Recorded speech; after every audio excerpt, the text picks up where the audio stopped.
சீரியல்களின் full எபிசோடுகளை Sun டிவியில் ஒளிபரப்பான உடனே எக்ஸ்க்ளூசிவாக சன் நெக்ஸ்டில் மட்டும் ஃப்ரீயா பாருங்கள்.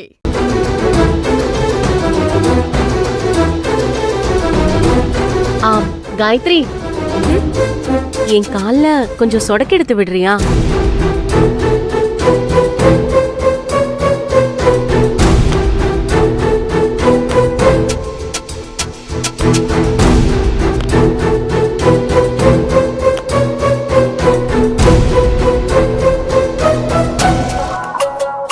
தூக்கமா வருது.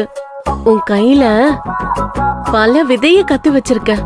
நல்லா சமைக்கிற, நல்லா மசாஜ் பண்ற. சட்டுன்னு சண்டை வந்தா பயங்கரமா குஸ்தி போடுற. என்ன மாதிரியே உன்கிட்ட மல்டி டேலண்ட் இருக்கு. ஆனா என்ன பண்றது, நீ வந்த இடமும் சரியில்லை, நான் வந்த இடமும் சரியில்லை.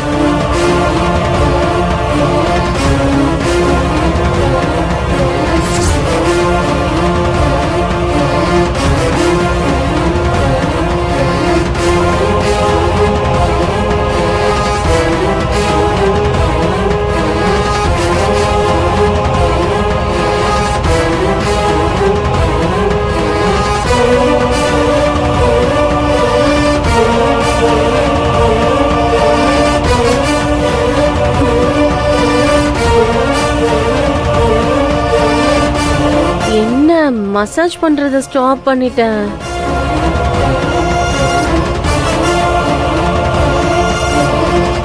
என்ன நான் கேட்டுட்டே இருக்க, நீ பாட்டுக்கு சைலண்டா இருந்தா என்ன அர்த்தம்? இருக்கியா போயிட்டு?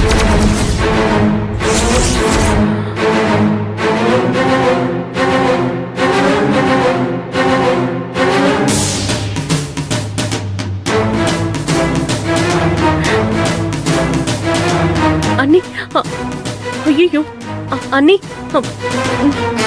நீங்க இப்ப வந்தீங்க? நீ கண்ண மூடி சொர்க்கத்துக்கு போனப்பவே உன்னை தேடி நீ இருக்கிற நரகத்துக்கு நான் வந்துட்டேன்.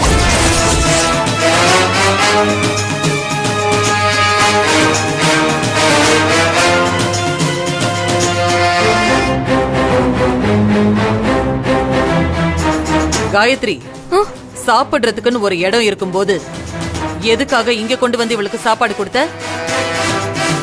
மேடம், சாப்பிடுறதுக்கு கீழே டைனிங் டேபிள் இருக்கும்போது எதுக்காக சாப்பாட்ட மேல கொண்டு வர சொல்றீங்கன்னு நான் அவங்க கிட்ட கேட்டேன். ஐயோ, ஆனா அதுக்கு இவங்க எதை எங்க சாப்பிடணும், எப்படி சாப்பிடணுங்கிறது எனக்கு தெரியும், நீ எனக்கு ஆர்டர் போடாத, நான் சொல்றத மட்டும் செய்யு, இல்லனா வேலையை விட்டு தூக்கிடுவேன்னு மிரட்டினாங்க. அதனாலதான் இங்க கொண்டு வந்து கொடுத்தேன். ஐயோ அண்ணி, சுத்தமா பொய் அண்ணி, நான் அப்படி எதுவுமே சொல்லல. வேற எப்படி சொன்ன? ஐயோ அண்ணி, அது எனக்கு உடம்பெல்லாம் ஒரே வலியா இருக்கு, கீழே இறங்கி வர முடியல. இன்னைக்கு ஒரு நாள் மட்டும் சாப்பாடை எடுத்துட்டு வந்து இங்க கொடுன்னு நான் ரொம்ப பணிவாதான் நீ அவகிட்ட கேட்டேன்.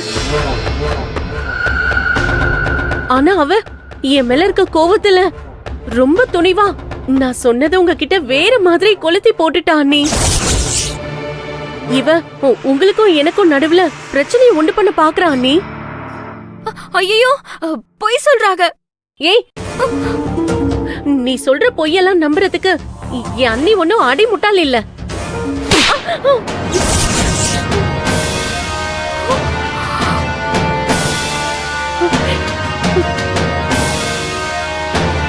நான் ஒன்னும் அடி முட்டாள் இல்லதான். இங்க என்ன நடந்ததுங்கறத நீயும் சொல்ல வேண்டாம், காயத்ரியும் சொல்ல வேண்டாம். ஏன்னா இங்க என்ன நடந்ததுன்னு நான் பார்த்துட்டு தான் இருந்தேன். உனக்கு ஓவர் திமிர் ஆயிடுச்சு. நாங்கிற ஆணவம், இவ இப்படி இருக்கிறாளேங்கிற பொறாம, எல்லாமே கிடைக்கணுங்கிற பேராசை, இது மூணு உன்கிட்ட இருக்கு. இது இருக்கிறவங்க உருப்பட்டதா சரித்திரமே இல்ல. நீயும் உருப்பட மாட்ட, அது எனக்கு நல்லாவே தெரிஞ்சு போச்சு.